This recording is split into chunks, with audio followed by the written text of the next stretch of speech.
एक स्विच है emergency switch. अगर हमारे पैनल में कोई भी फॉल्ट हो गया, कोई प्रॉब्लम होगी, हमें तुरंत ही बंद करना है, हमारे डीजी को और ब्रेकर को ऑफ करना है, तो इसके ऊपर पुश कर देंगे, हाथ मार देंगे इसके ऊपर, तो ये बंद हो जाएगा। तो इस तरह करके ये जो हमारा टीएनसी है, हेलो फ्रेंड्स, तो आज आपको क्या लगता है कि हम क्या आज सीखने वाले हैं? आज हम सीखेंगे एलटी पैनल को। हम सीखेंगे एलटी पैनल, और एलटी पैनल के अंदर क्या क्या चीज़ें होती हैं, क्या होता है एलटी पैनल।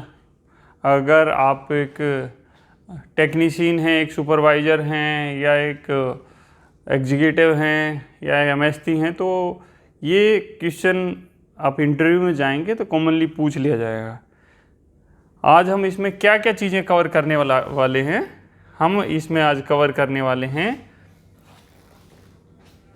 पूरे एलटी पैनल को। सबसे पहले एलटी पैनल में क्या होता है जी, उसकी बॉडी होती है, उसके अंदर बस बार लगी रहती हैं, उसके अंदर ब्रेकर्स लगे रहते हैं, एसीबी भी होता है, उसके अंदर एयर सर्किट ब्रेकर होता है, एमसीसी भी होता है, ईएलसी भी होता है, आरसीसी भी लगा रहता है, उसके अंदर रिले लगी रहती हैं, मल्टीमीटर उसके अंदर लगा रहता है, टीएनसी स्विच उसके अंदर होता है, सीटीपीटी लगी रहती है, कंट्रोल वायरिंग होती है, वो क्यों लगाई जाती है, क्या काम होता है, बस कपलर का क्या काम होता है, जो पीएलसी होती है वो क्यों लगाते हैं, कॉन्टैक्टर का क्या काम होता है, क्या फंक्शन होता है हमारे एलटी पैनल के अंदर। चलो तो इसको स्टार्ट करते हैं। सबसे पहले हम इसमें कुछ चीज़ें देख लेते हैं कि हमारा एलटी पैनल है, इसमें कौन सी चीज़ें क्या है।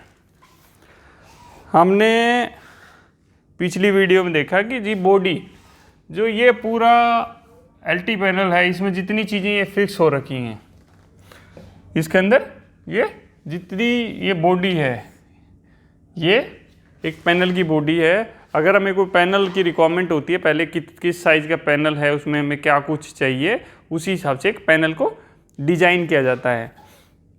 तो ये क्या है, पैनल की बॉडी।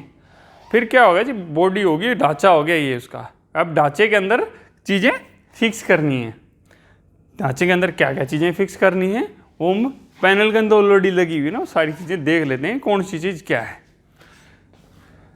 ये हमारा है जो आप देख पा रहे हैं, इसको हम बोलते हैं एसीबी, एयर सर्किट ब्रेकर। क्या है ये हमारा है एसीबी। एसीबी क्या होता है, एसीबी होता है हमारा एयर सर्किट ब्रेकर।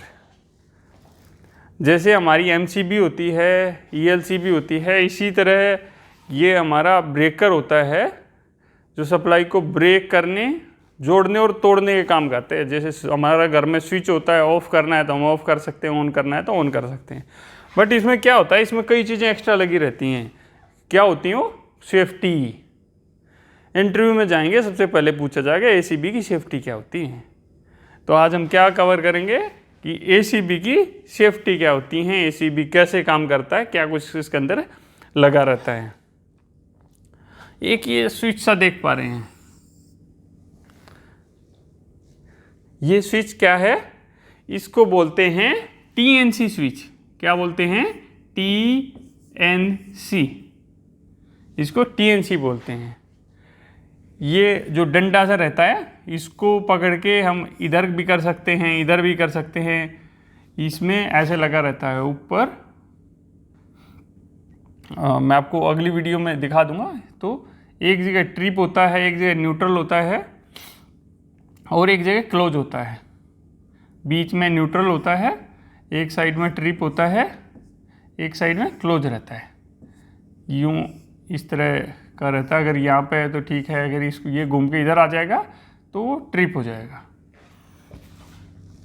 अभी हमने हमारी एसीबी पढ़ ली है, इसके बारे में भी जान लिया है। हम एसीबी को यहाँ से भी ऑन ऑफ कर सकते हैं, इससे भी एसीबी को ऑन ऑफ कर सकते हैं। उसके बाद में इसमें दो इंडिकेटर, ये इंडिकेटर किस लिए हैं, ये लगा रखे हैं ब्रेकर के लिए। इसमें नॉर्मली 2 या 3 तरह के इंडिकेटर लगे रहते हैं। जैसे यहाँ देखेंगे, यहाँ अपने 3 तरह के इंडिकेटर दिख रहे हैं, यहाँ पे 2 तरह के इंडिकेटर दिख रहे हैं। 3 तरह के इंडिकेटर में एक होता है रेड, एक होता है ग्रीन और एक होता है येलो। ग्रीन का मतलब है कि आपका ब्रेकर ऑन है। ग्रीन का मतलब क्या है कि आपका ब्रेकर ऑन है। और रेड अगर जल रही है, रेड मतलब ट्रिप, आपका ब्रेकर बंद पड़ा हुआ है, आपका ब्रेकर ऑफ कंडीशन में है। और येलो जल रही है, येलो का मतलब है आपका ब्रेकर ट्रिप हो गया है। तो जो कंट्रोलिंग देते हैं तो इस तरह से देते हैं। इसके बाद में थोड़ा सा और आगे आ जाते हैं।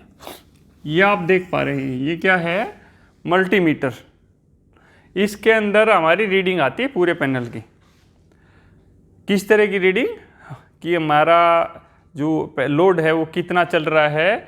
ये हर ब्रेकर के साथ साथ में अलग अलग दिए रहते हैं कि हमारे इस ब्रेकर पे कितना एम्पियर लोड चल रहा है, कितनी यूनिट इसने खा लिए हैं, कितना वोल्टेज है इसके अंदर, किस फेस में कितना वोल्टेज चल रहा है। किलोवाट आवर भी निकाल देता है कि पिछले 1 महीने में कितनी हमारी रीडिंग हुई है। तो ये इस मीटर के अंदर सारी चीज़ें आती हैं, और सारी चीज़ें आती हैं CTPT से। वो आगे हम बात करेंगे CTPT के बारे में। मेनली करंट ट्रांसफार्मर रहता है जो हमें इन सब चीज़ों के लिए ज़रूरत पड़ती है। PT का उपयोग हम करते हैं HD लाइन में। अभी और थोड़ा सा आगे चले जाते हैं। ये सारे हमारे लगे हुए हैं मीटर्स जो हमें रीडिंग देंगे अलग अलग। क्या देंगे, ये सारे मीटर हमें रीडिंग देंगे अलग अलग। इसके नीचे ये लगा हुआ है, इसको बोलते हैं अनाउंसर पैनल बोलते हैं। ये जो ब्रेकर है ना, ये हमारा DG का ब्रेकर है। ये ब्रेकर हमारा DG का है। DG के ब्रेकर के ऊपर अनाउंसर पैनल लगा रहता है, और ये हमारे DG में कोई भी फॉल्ट आ जाएगा। हमारे DG से यहाँ तक एक कंट्रोल वायरिंग, वहाँ से एक वायर आती है। अगर DG में हमारा कोई भी फॉल्ट है तो वो हमारे इस अनाउंसर पैनल के ऊपर दिख जाता है, वो ग्लो होने लग जाएगा। इसमें छोटे छोटे पैनल हैं, और उस पैनल के ऊपर लिखा रहता है कि वो क्या है, हाई वाटर टेम्परेचर का अलार्म है या कोई भी अलार्म है। जो अलार्म होता है वो उस पर लिखे रहते हैं, और वो उस अलार्म के ऊपर जल जाती है, लाइट सी जल जाती है, और एक हुटर सा बजने लग जाता है। यहाँ पे ना 2 स्विच दे रखे हैं, एक स्विच तो ये रहा और एक स्विच ये रहा। एक स्विच है इमरजेंसी स्विच। अगर हमारे पैनल में कोई भी फॉल्ट हो गया, कोई प्रॉब्लम होगी, हमें तुरंत ही बंद करना है, हमारे DG को और ब्रेकर को ऑफ करना है, तो इसके ऊपर पुश कर देंगे, हाथ मार देंगे इसके ऊपर, तो ये बंद हो जाएगा।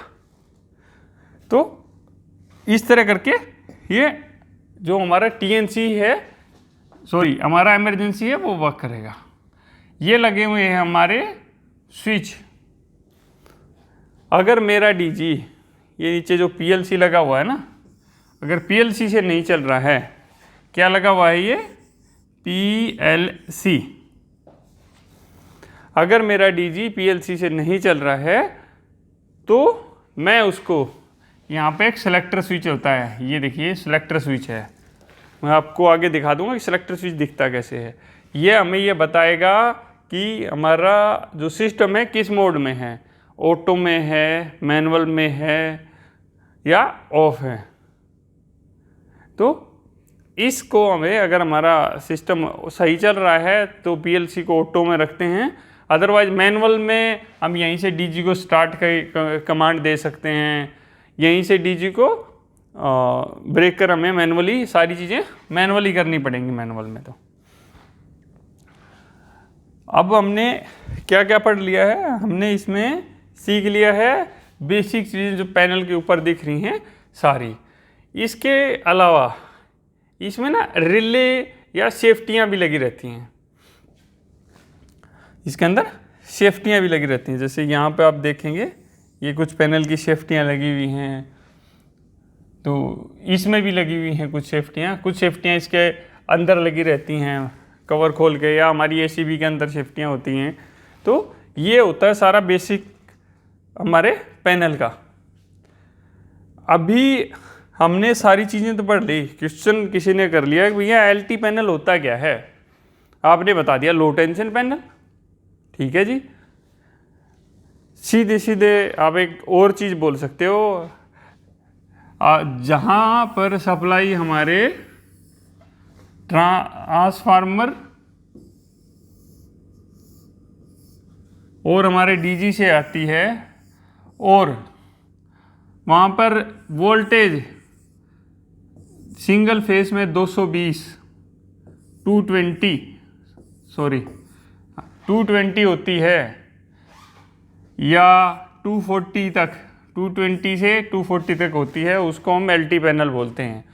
क्योंकि जो हमारा ट्रांसफार्मर है या डीजी है वो वोल्टेज को रेगुलेट करके भेजते हैं। रेगुलेट मतलब जितनी हमें ज़रूरत होती है उसी हिसाब से, क्योंकि उसके अंदर टेप चेंजर वगैरह लगा रहता है। हमारा डीजी के अंदर भी सेफ्टी होती है कि वो हमें रिक्वायर्ड वोल्टेज ही देता है।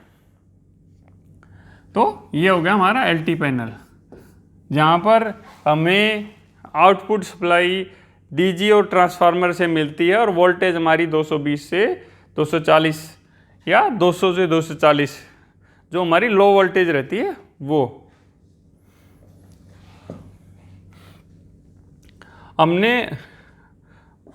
अभी बात कर लिया कि क्या क्या चीज़ें इसके अंदर होती हैं। पैनल बॉडी मैंने बता दिया जी, पैनल बॉडी क्या होती है। बस बार के बारे में थोड़ा सा ये एक समझने की चीज़ है कि बस बार के बारे में थोड़ा समझ लेते हैं। ये जो आप देख पा रहे हैं पैनल के ऊपर, इसको बस बार बोलते हैं।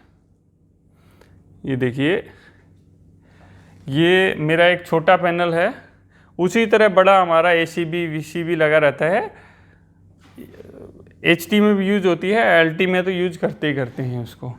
एलटी में हमारा जैसे ये हमारा ब्रेकर है, ब्रेकर से हमने सप्लाई दे दी है, आर वाई बी हमारी चली गई हैं, ये डिस्ट्रीब्यूटेड होगी।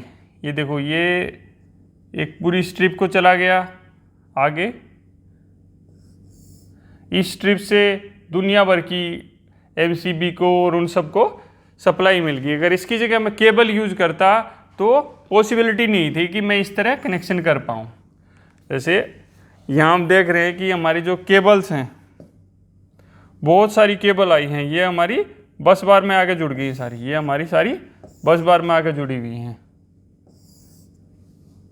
ये देखिए, अगर मैं एक चाहूँ कि केबल लगा के या किसी तरह, तो उस तरह इतनी केबल्स को मैनेज करना काफ़ी मुश्किल है। ये एक जो फोटो है, ये एक एलटी पैनल में एसीबी के पीछे का है, जो एक 3200 एम्पियर का एसीबी है। तो उसमें जो सप्लाई है, मोटी केबल मैं लेके आता हूँ तो मोटी केबल पॉसिबल नहीं होता कि उसको मोड़ने में लाने में दिक्कत होती है। तो मैक्सिमम 300 mm तक की केबलें इसके अंदर यूज़ करते हैं, और केबल की दूरी लंबी रहती है तो उसमें जो वोल्टेज ड्रॉप है वो भी हो जाता है। तो इसलिए अलग अलग एक ही कम mm की हमने ज़्यादा केबलें इसके अंदर यूज़ कर ली हैं और कनेक्ट कर दी हैं। ये देखिए, यहाँ पर हमने ये पूरा जंक्शन बना लिया है। यहाँ से ये पूरी बस बार है, बस बार के थ्रू डिस्ट्रीब्यूशन होकर चला गया। ये हमारी एक रूम में चली गई है, ये एसी रूम में चली गई है, ये हमारी ग्राउंड फ्लोर पे चली गई है, ये हमारी फर्स्ट फ्लोर पे चली गई है, ये हमारी सेकंड फ्लोर पर चली गई। तो इस तरह करके ये डिस्ट्रीब्यूशन हो जाता है। यहाँ से आगे हमारी केबल से हमारा काम चल जाता है, बट यहाँ पर मेन जंक्शन बन गया और ये डिस्ट्रीब्यूशन हो गया। ये बस बार के बिना पॉसिबल नहीं है। अब एक चीज़ आती है कि भी बस बार की कैलकुलेशन कैसे करें, वो भी ज़्यादा मुश्किल नहीं है। हमारी दो तरह की बस बार यूज़ होती हैं, एक एल्युमिनियम की होती है, एक कॉपर की होती है। उनके ना साइज कैसे होते हैं, अगर भैया 20x5, 20x6, तो इस तरह कर करके अलग अलग बस बार के साइज होते हैं, इससे ज़्यादा भी साइज होते हैं। तो मैंने आप लोगों को बेसिक बताने के लिए यहाँ पे इसका उपयोग किया है। अभी हम बात करें कि ये है क्या 20/5। जैसे इस बस बार को आप देख रहे हैं कि बस बार में दो पार्ट हैं। ये तो होगी जी मेरी बस बार की लंबाई होगी जी, कितनी लंबी हो सकती है। ये देखिए, ये है बस बार की चौड़ाई और ये है मोटाई। तो ये जो आप पीछे देख पा रहे थे कि लिखा था कि 20/5, तो ये हमारी 20 है, ये यहाँ से लेके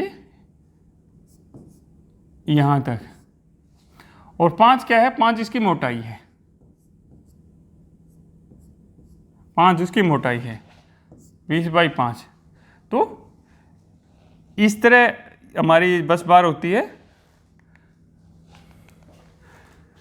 जैसे मैं इसी बस बार से उदाहरण ले लेता हूँ एक कि मेरी एल्युमिनियम की बस बार कितना लोड लेगी और कॉपर की बस बार कितना लोड लेगी। जो एल्युमिनियम की होती है, एल्युमिनियम की बस बार होती है वो 0.8 एम्पियर से लेके 1 एम्पियर मैक्सिमम लेती है। 0.8 से लेके 1 एम्पियर लेती है 1 mm में, 1 mm। 1 mm में कितना लेती है, 0.8 से लेके 1 एम्पियर। तो यहाँ पे कितना है, ये 100 mm है। तो मेरी जो ये एल्युमिनियम वाली बस बार है ये कितना एम्पियर लेगी, 100 गुणा में 0.8, ये हो गया हमारा 80 एम्पियर। बट हम बात करें अब जो हमारी कॉपर वाली की, कॉपर वाली जो हमारी बस बार रहती है वो कितना हमारा लेगी। ये हमारी है 100 है, हमारी 100 mm की है। तो उसका रहता है साइज 1.2 एम्पियर से लेके, जो लोड लेती है 1.2 एम्पियर से 1.5 एम्पियर मैक्स, 1.2 से 1.5। तो हम यहाँ पे ले लेते हैं 1.2। तो ये हो गया हमारा 120 एम्पियर।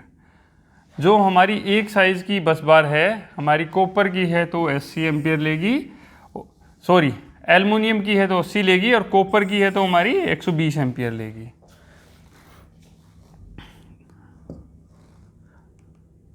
ये हमारी केबल है कि भाई केबल किस किस साइज में आती है। केबल हमारी मैक्सिमम 300 तक तो नॉर्मल मिल जाती है, और उससे ऊपर आपको केबल चाहिए है तो हमें उसका स्पेसिफिक ऑर्डर देना पड़ता है जी। 1 mm, 1.5 mm, 2.5 mm, 4 mm, 6 mm इसी साइज में केबल अवेलेबल होती हैं। ये भी इंटरव्यू में अक्सर पूछ लिया जाता है कि किस किस साइज की केबल आती हैं, तो आपको पता होना चाहिए। ये हमने बस बार पढ़ लिया। अभी एक काफ़ी इम्पोर्टेंट चीज़ है, ये क्या चीज़ है, ये है हमारी सीटी। सीटी होती है करंट ट्रांसफार्मर। क्या होती है, करंट ट्रांसफार्मर। इसको हम, जो हमारी बस बार होती है, बस बार के अंदर इसको इस रिंग होता है, ऐसे गोल गोल रिंग होता है, ये क्वाइल होती है इसके अंदर, ऐसे ऐसे ऐसे ऐसे ऐसे क्वाइल होती है। उसके 2 सिरे होते हैं, एक को बोलते हैं S1, एक को बोलते हैं S2।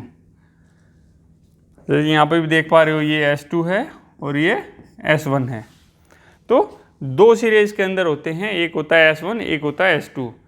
जब इसको स्ट्रिप के अंदर, जैसे ये है, ये हमारी बस बार है, बस बार में अगर करंट फ्लो होता है तो ये जो हमारी सीटी है ये एनर्जाइज हो जाती है, और यहाँ से जो S1 और S2 है ना, यहाँ से कुछ ना कुछ वोल्टेज देने लग जाती है। ये उसी वोल्टेज से हमें पता लगता है कि हमारी जो बस बार है उसके अंदर कितना करंट चल रहा है।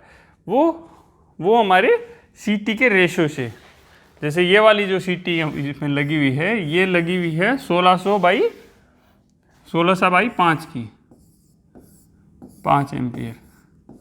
जब हम अपने मीटर के अंदर कॉन्फ़िगरेशन करते हैं तो ये रेशियो उसके अंदर हमें डालना पड़ता है कि हमारा CT का रेशियो क्या है। तो इसी के हिसाब से ये सारा निकलेगा। इसके साथ साथ में जो हमारी CT होती है उसका उपयोग सेफ्टी के लिए भी करते हैं। जैसे हमारी ओवर करंट है, शॉर्ट सर्किट है, तो यही हमें आगे बताती है कि करंट इसके अंदर ज़्यादा आ गया है और जो सिस्टम है हमारा ब्रेकर है उसको ट्रिप कराती है। हमारी जो यूनिट कंजप्शन होता है कि हमारी कितनी यूनिट जली है, कितना एम्पियर है, वो इसी से आता है। CT के बिना वो पॉसिबल नहीं है। उसके बाद में हो गया कि रिले, जैसे हम बात कर रहे थे कि जितनी हमारी मोस्टली रिले हैं जो करंट से रिलेटेड होती हैं वो सारी CT के बेस्ड ऑन वर्क करती हैं। उनका मास्टर होता है CT होती है, वही अपने हिसाब से कमांड देती है कि कितना आ गया है, कैसे है, फिर ये आगे सेंस करती हैं और ब्रेकर को ट्रिपिंग की कमांड दे देती हैं। जो हमारी CT से हमारी रिले के अंदर, CT से रिले के अंदर और रिले से जो हमारा ब्रेकर है, सपोज ACB है, उस तक जो कमांड आती है वो कंट्रोलिंग बोलते हैं उसको। जो जाती है वायर और उसमें से जो वायर्स आती हैं वो उसको कंट्रोलिंग बोलते हैं कि हमने कंट्रोलिंग की हुई है। कंट्रोलिंग क्या होती है? कंट्रोलिंग में हम रिले वगैरह यूज करते हैं NONC के लिए। तो ये सारी रिले जो होती हैं मोस्टली हमारी CT के बेस पे काम करती हैं। कुछ अर्थ फॉल्ट हैं तो वो अर्थ फॉल्ट के बेस पे काम करेगी। जो हमारी जो करंट की वजह से जो ट्रिप करती हैं या फॉल्ट वगैरह से, हाई एम्पियर से, तो वो सारी CT के थ्रू ही उन सबको आगे कमांड जाती है, रिले को जाएगी, रिले फिर ब्रेकर को देती है। ये हमारे मल्टीमीटर्स हैं। मल्टीमीटर ये वाला होता है, इसको एनालॉग बोलते हैं, और ये इनको डिजिटल बोलते हैं। ये भी हमारा एनालॉग मल्टीमीटर है। ये हमारा मल्टी फंक्शन मीटर है। आजकल मल्टी फंक्शन मीटर उपयोग में लाए जाते हैं। इसमें हमारा सब कुछ आ जाता है। हमारी वोल्टेज कितनी चल रही है, एम्पियर कितना चल रहा है, पावर फैक्टर क्या चल रहा है, किलोवाट कितना है, तो वो पूरा डाटा इनके ऊपर आ जाता है। और आजकल टेक्नोलॉजी और थोड़ी एडवांस हो गई है। आपको डायरेक्ट आपके फ़ोन पे या सिस्टम पे भी इसको PLC या VMS से कॉन्फ़िगर कर देते हैं। आपको अपने एक सिस्टम में मंथली डेली डाटा मिलता रहेगा और वो अपने आप ही उसके ऊपर चढ़ता रहता है। ये हमारा एम्पियर मीटर है। इसमें जो कंट्रोलिंग होती है वो CT से इसके पीछे वायर आते हैं, S1 S2 के तार और 2 सप्लाई के तार इसके अंदर लगते हैं और ये हमें दिखाता है अलग अलग फेस की। सपोज हमारे पास 3 फेस हैं RYB, तो तीनों की सप्लाई इसके अंदर आती है। ये मैंने बताया था TNC, ट्रिप न्यूट्रल क्लोज। इसी से हमारी अगर ACB है उसको ऑन करना है, ऑफ करना है, तो इसी स्विच से हम उसको ऑन ऑफ करते हैं। पैनल्स में नॉर्मली लगा रहता है बाहर, इसको TNC स्विच बोलते हैं। कंट्रोलिंग, मैंने आपको बताया था कंट्रोलिंग एक काफ़ी इम्पोर्टेंट है पूरे पैनल के लिए, क्योंकि बिना कंट्रोलिंग कुछ भी पॉसिबल नहीं है। हमें सब कुछ मैनुअली करना पड़ेगा, ट्रिपिंग नहीं आएगी। तो जो कंट्रोलिंग है वो एक पैनल की लाइफलाइन मानी जाती है। बिना कंट्रोलिंग के पैनल कुछ नहीं है। तो कंट्रोलिंग एक बेस होता है पूरे पैनल के लिए। यहाँ पे है PLC। जी PLC क्या चीज़ है? PLC होता है हमारा प्रोग्राम लॉजिक कंट्रोल। इसमें क्या होता है कि हमारा सिस्टम जो है वो अपने आप ही आगे सारी चीज़ों को कमांड देता है। मेरी लाइट गई, मैं आराम से बैठा हूँ, अपने आप ही मेरा DG चलेगा, अपने आप ही मेरे पंप चलेंगे, अपने आप ही मेरा कूलिंग टावर चलेगा और अपने आप ही सारे ब्रेकर लग जाएंगे। वो इसमें होता क्या है, इसमें सबसे पहले एक प्रोग्राम बनाया जाता है कि हमें क्या चाहिए, कैसे प्रोग्राम चाहिए। एक सॉफ्टवेयर के थ्रू एक प्रोग्राम बनाया जाएगा एक सिस्टम के अंदर। सिस्टम से फिर क्या होता है कि यहाँ इसमें से फिर हमारा यहाँ पे मेन सीपीयू लगा रहता है, मेन जो कंट्रोल करता है, सेंट्रल प्रोसेसिंग यूनिट लगा रहता है इसमें। इसके अंदर सारा डाटा फीड हो जाता है। फिर ये क्या करता है, ये मॉड्यूल को कमांड देता है जिस हिसाब से इसके अंदर फिट रहता है कि भैया लाइट जाने पे इतनी सेकंड में आपको ऑन करना है, तो उसी हिसाब से ये ऑन करता है। ये भी इस तरह के भी, ये जो आप देख पा रहे हैं पीएलसी का ही एक फोटोग्राफ है। कितनी देर में लाइट जाने, कितनी देर के बाद हमारा डीजी चलना चाहिए, ब्रेकर ऑन होने में कितना टाइम लगना चाहिए, हमारा जो पावर सप्लाई आने पे कैसे ऑन होना है, मोटर को कैसे कमांड जाएगी। यहाँ ये इनपुट मॉड्यूल है, इसमें पूरी कमांड आती है, पावर गई इसमें कमांड आई। ये फिर आउटपुट मॉड्यूल को कमांड देता है, आउटपुट मॉड्यूल रिले को देता है, रिले हमारे सिस्टम को स्टार्ट कराता है। तो जो रिले एक इम्पोर्टेंट फीचर का रोल निभाता है इसमें पूरे सिस्टम को चलाने के लिए।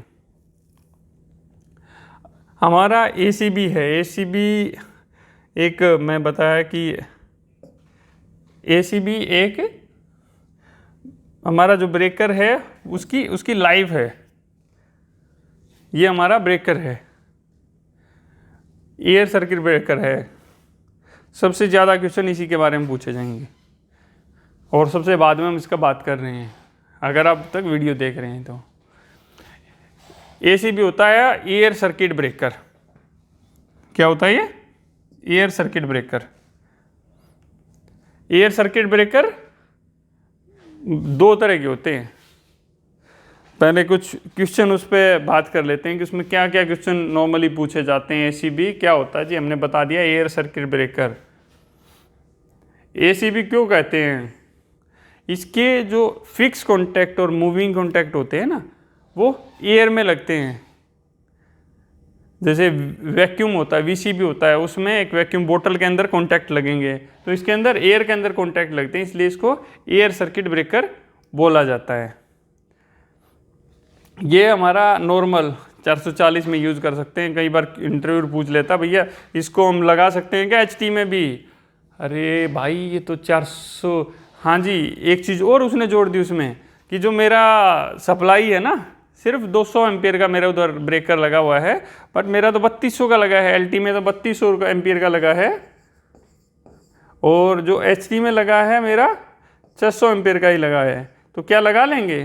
तो कुछ वो ज़्यादा समझदार कहते हैं, हाँ जी लगा लेंगे, यहाँ 600 यहाँ 3200 है, क्यों नहीं लगा सकते? नहीं, हम इसको नहीं लगा सकते हैं।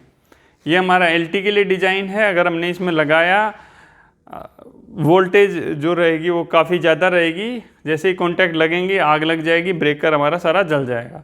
तो कोई पूछता है तो साफ साफ मना करना है कि इसको हम नहीं लगा सकते हैं। क्यों नहीं लगा सकते हैं? क्योंकि उसमें वोल्टेज काफ़ी हाई रहती है।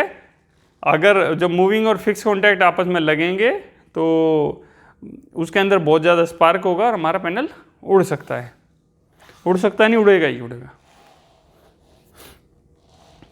एसीबी कितने एम्पियर से कितने एम्पियर तक आता है जी? नॉर्मली ये 400 एम्पियर से लेकर 6300 एम्पियर तक आता है। ये भी नॉर्मली आपसे बेसिक क्वेश्चन है, ये भी पूछ लिया जाएगा। उसके बाद में है 5वां सवाल, कितनी तरह की होती है एसीबी? एसीबी हमारी होती है 2 तरह की। एक होती है ईडीओ, एक होती है एमडीओ। ईडीओ होती है इलेक्ट्रिकल ड्रा आउट, एमडीओ होती है मैनुअल ड्रा आउट। ईडीओ और एमडीओ में भाई अंतर क्या है, वो भी देख लेते हैं जी।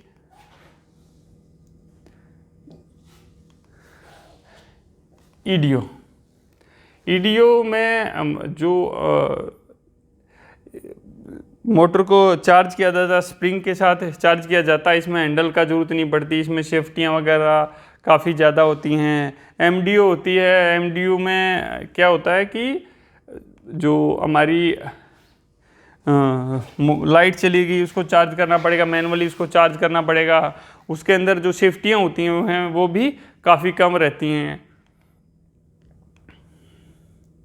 एसीबी में ये पार्ट्स हैं, इसके लिए मैंने स्पेशल एक वीडियो बनाई हुई है, आप वो देख सकते हैं, जिसमें एसीबी के बारे में काफ़ी विस्तार से बताया गया है। ये पूरा एसीबी का पार्ट होते हैं। सेफ्टी, एसीबी की मेनली 4 सेफ्टियाँ होती हैं, संट, क्लोजिंग, अंडर वोल्टेज और आर्क शूट। कई बार हम भूल जाते हैं जी आर्क शूट की सेफ्टी भी बतानी है कि नहीं। आर्क शूट भी एक सेफ्टी है हमारे एसीबी की। संट रिले है ये। तो जो इसकी आपको देखना है तो आपको वीडियो के ऊपर आपको एक आई बटन मिल जाएगा, वहाँ पर क्लिक करके आप एसीबी की पूरी वीडियो देख सकते हैं। क्योंकि मैं इस वीडियो को काफ़ी लंबा नहीं करना चाहता। तो आज हमने सीखा एलटी पैनल के बारे में। एलटी पैनल क्या होता है, उसमें क्या कुछ लगा रहता है, कौन सा फंक्शन कैसा होता है, बस बार कैसे काम कर, बस बार का कैलकुलेशन हम कैसे करते हैं, कितनी मोटी बस बार कहाँ पर यूज़ करनी चाहिए, बस बार का उपयोग क्यों किया जाता है, रिले का काम क्या होता है, पीएलसी कैसे काम करता है। तो आज हमने आई होप काफ़ी कुछ सीख लिया है। तो अभी आप सब लोगों से विदा चाहूँगा। अगर आपको वीडियो अच्छी लगी हो तो वीडियो को लाइक कीजिए और शेयर कीजिए। Thank you friends.